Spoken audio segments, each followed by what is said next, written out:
Roommate sets boundary against dating mutual friend but never tells her. When I challenge this, our friendship is torn apart. Should I sacrifice transparency for loyalty, or am I just making choices for everyone else? Throwaway account because I do not know who involved uses Reddit. There is also much more to the story than the title, but this was the best I could come up with. I, 27 male, live with my best friend of 5 years, Amanda, 32 female. We both relocated to a new city together from opposite sides of the country. We have lived together for a year now. We have encountered our struggles like any friendship would, but living together has been one of the best experiences I could have ever asked for in my life. She's a person who means a tremendous amount to me. We both trust each other enough to be vulnerable, playful, and even introduce each other to our other circles. Every time we have clashed in the past, we have worked hard to sit in that space and communicate our way through it. I truly believe she was meant to be in my life as my core friend. About halfway through our living arrangement, she integrated into a new already established friend group through the app Bumble.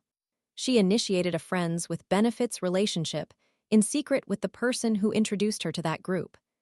That situation lasted for a while, but is not much of a factor anymore, other than her desire to respect the wishes of keeping that arrangement a secret from the rest of the friend group. She has also had friendships in the past, introduced those friends to others, and that connection would ultimately lead both to abandoning her for each other. She has told me it has happened to her at least twice, if not more, so naturally, she was hesitant for me to befriend anyone in that friend group. However, she eventually did tell them about me and how much she appreciates me, and one of the friends, Laura, 30 female, expressed a desire to meet me and spend time with me. I thought Laura was really cute and wanted to get to know her even before this. Meeting her and going out to the bar with the two of them made me like Laura even more. Since then, Laura and I have developed a close relationship, and I have maintained my friendship with Amanda despite her fears that I would move on. However, Amanda did establish a boundary that she would disapprove of me and Laura hooking up or getting together at all. While I was disappointed, I wanted to respect her wishes. She values that friendship group and wants to keep it safe and free of drama, and I do not want to be the reason she loses the first new group that she was able to connect with independently. I told her that I would still confide in Amanda about my attraction to Laura, and she enthusiastically agreed because we were actively living in a sitcom. Things went that way for a while. I kept friendships with both Laura and Amanda, and I even hung out with them simultaneously at least twice. Despite never making any advances and only sharing my crush on Laura privately with Amanda, she kept re-establishing the boundary concerning Laura. At the time, I did not know about Amanda's past friendships, so I did not fully understand her perspective, but I recognized that she just wanted to feel safe. Unfortunately, we have now been without heat for most of the month of February. This situation has created a lot of tension regarding making the apartment livable despite the cold winter conditions. She stopped seeing the friends with benefits and began dating an amazing guy named Barry, 30 male, about 2 weeks ago. Shortly after meeting him, we experienced a very frigid week where the apartment was below emergency temperatures. I stayed at the apartment a lot to ensure someone was checking on the cats while she stayed and worked at her new boyfriend's house. While I was envious that there was nowhere I could go that would not be significantly out of the way for work, I also felt relief that she had a safe place to go. One night, Laura offered to let me stay at her place to avoid freezing. I accepted the offer and informed Amanda that I was going to her place for the night. Amanda's reaction, admittedly, affected me deeply. She reiterated the boundary, and I agreed. What troubled me was how much she insisted. She even suggested taking over the lease, which I interpreted as a threat to kick me out immediately. I became upset for several reasons. Firstly, as I mentioned, Amanda and I are both excellent communicators. We both value transparency with one another.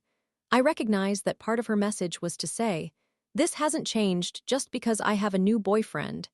But my concern was about my understanding of the boundary and my desire to escape a cold house when I was alone and anxious. I had already taken care of our cats for the night, but when I expressed this, it went mostly unacknowledged, and she continued to indicate that she did not trust me. Secondly, it occurred to me that we had both acknowledged that I am Laura's type and that Laura and I occasionally flirt with each other. This raised concerns in my mind about what I would do if Laura made a move toward me. I realized that if I had to turn her down, I would need to disclose Amanda's boundary. I was genuinely upset and told Amanda that her accusations were hurtful because they implied an ulterior motive when I had been clear that my intentions were simply to stay warm. I reacted emotionally and expressed that it felt cruel for her to be upset with me for finding a place to go for the night when she had spent more than half of the time without heat away from our apartment. I felt like she was not considering how cold it was, to the point where even I would not merely bunker down and endure it.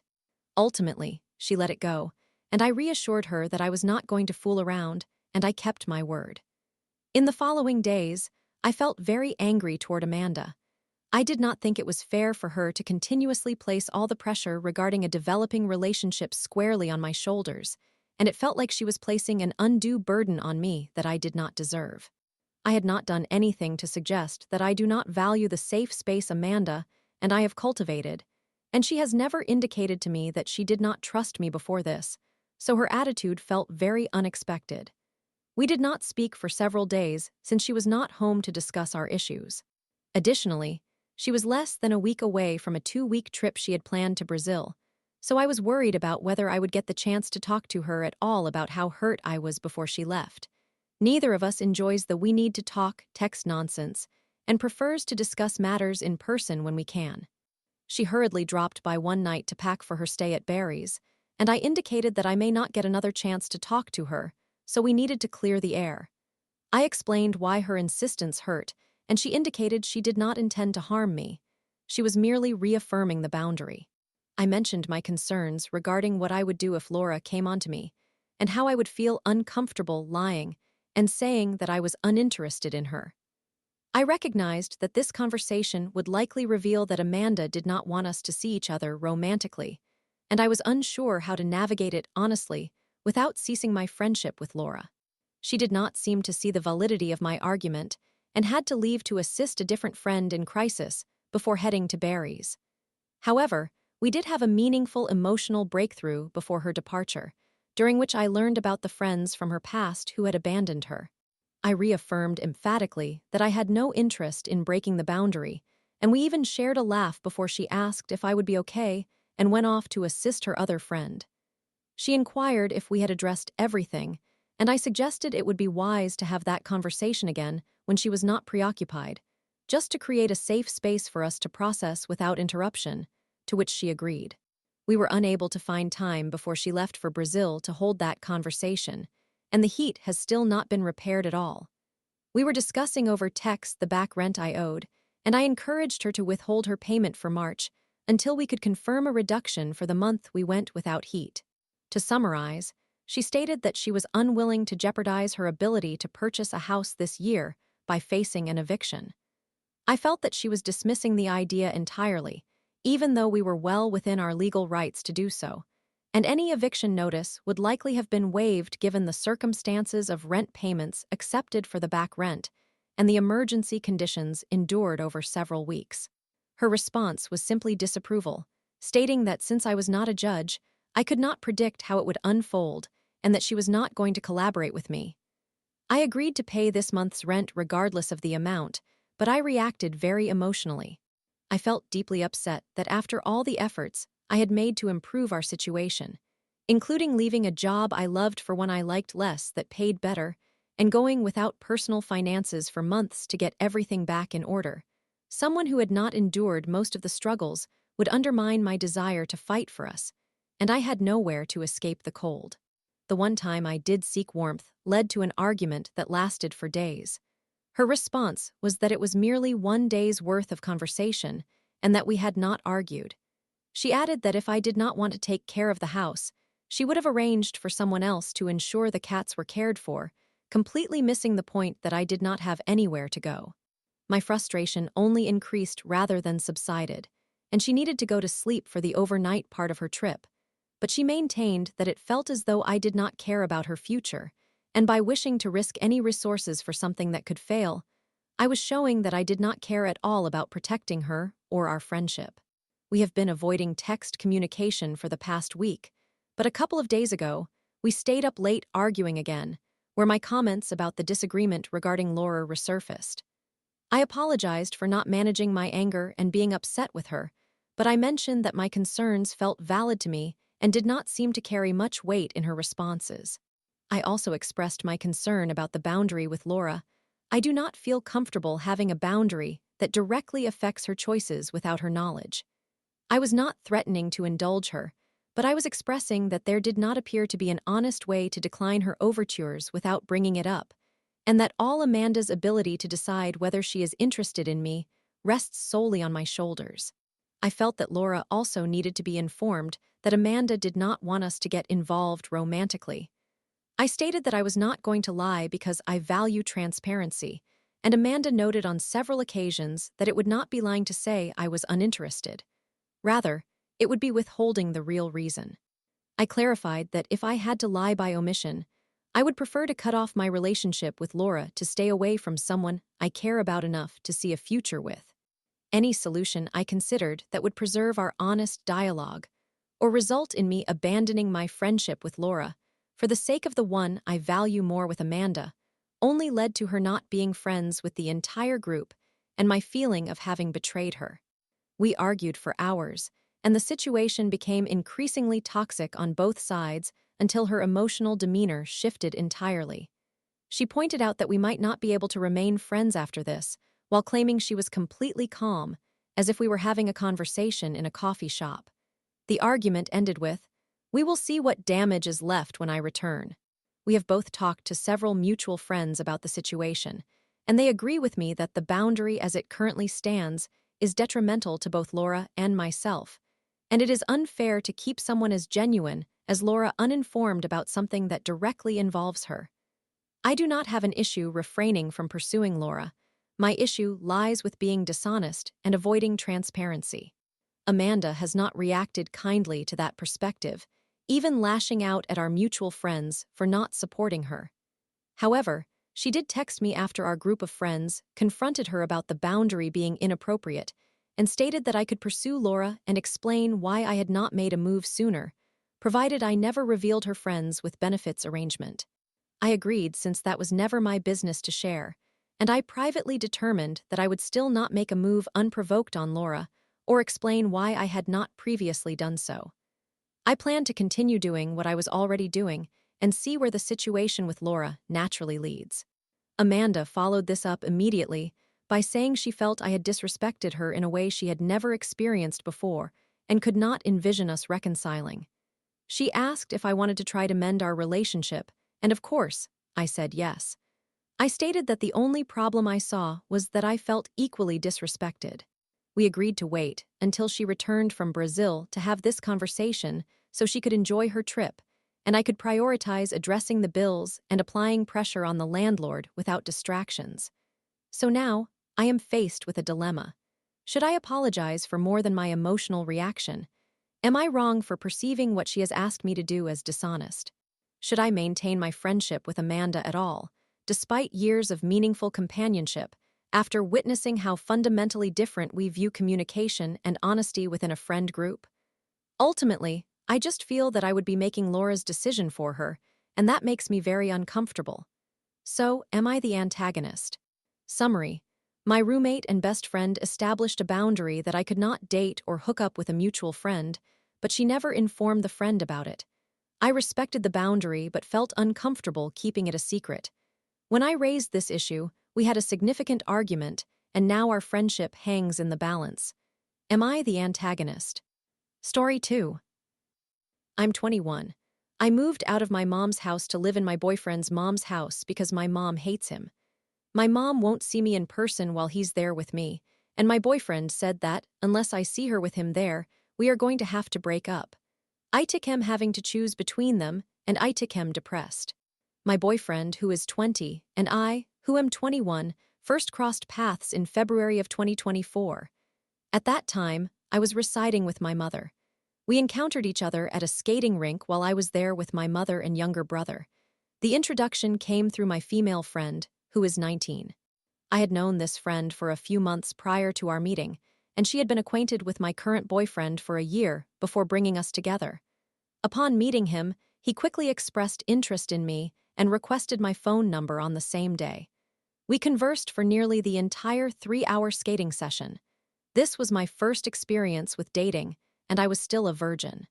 I felt quite anxious about entering a romantic relationship, yet it was evident that he genuinely liked me. Following our meeting, he began to text me, "Good morning," every single day. Our mutual female friend later confessed that she intended for us to meet as a sort of matchmaker. She shared her desire for us to date with my boyfriend prior to introducing us, but she did not inform me. I was led to believe that his presence there with her was purely coincidental. At that time, I was not aware that I was part of a matchmaking effort. I thought I was not ready for a relationship.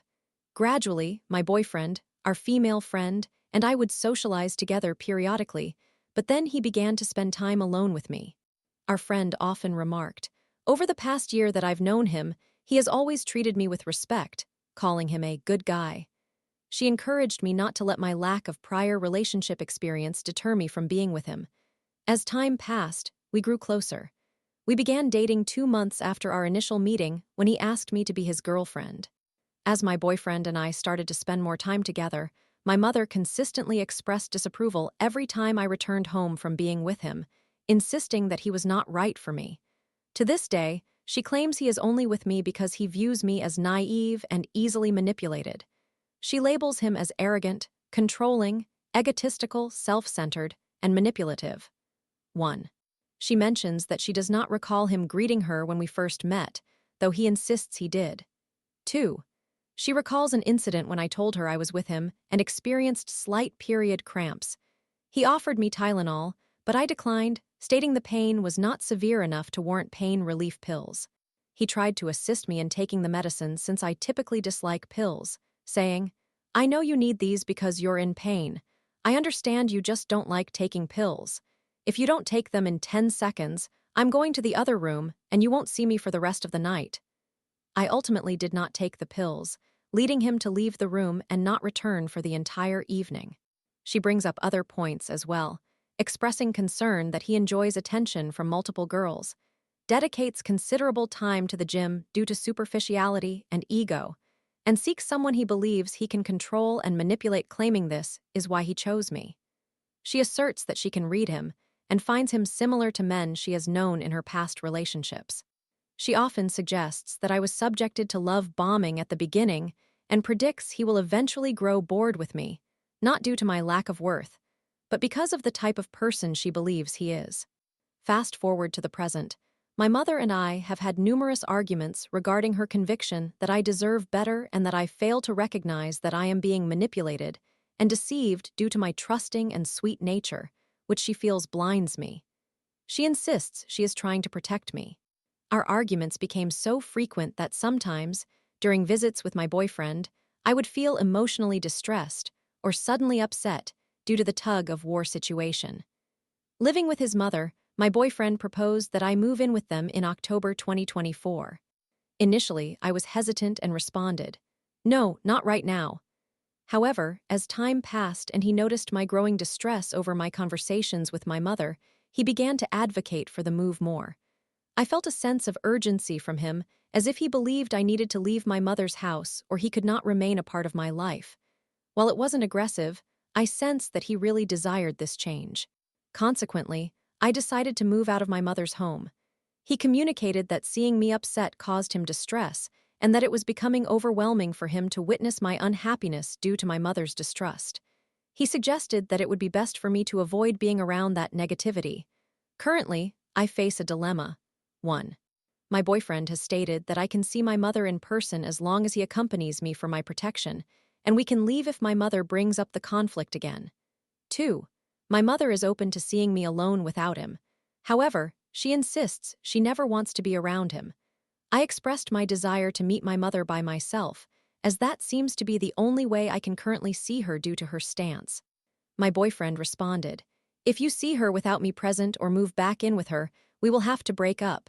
You will need to leave my mother's house so that I am not a source of conflict for you." Essentially, I feel trapped between two intolerable choices. Option 1. I can never see my mother again in person unless she changes her viewpoint regarding him. Option 2. We would have to break up in order for me to see my mother. I am deeply distressed by this situation because my mother and I used to share a close bond, and I know she genuinely cares for me. At the same time, I cannot bear the thought of losing my boyfriend, with whom I have developed a strong connection. Each day is filled with despair over not being able to see my mother. My boyfriend's declaration that we would need to end our relationship if I saw her alone deeply upset me. He made it clear that the circumstances surrounding my mother have adversely affected his mental well-being, contributing to his feelings of depression upon witnessing my distress over the accusations against him, which he feels are unfounded. What should I do? I would greatly appreciate any advice, as this situation weighs heavily on me. TLDR, I am 21 and moved in with my boyfriend's mother because my mother dislikes him. My mother refuses to see me if he is present, and my boyfriend says if I visit her alone, we must break up. My mother believes he is manipulative, while he thinks she is harming me. I feel conflicted and heartbroken. I miss my mother but do not want to lose my boyfriend. He claims my distress is affecting his mental health. I feel trapped and would welcome any guidance,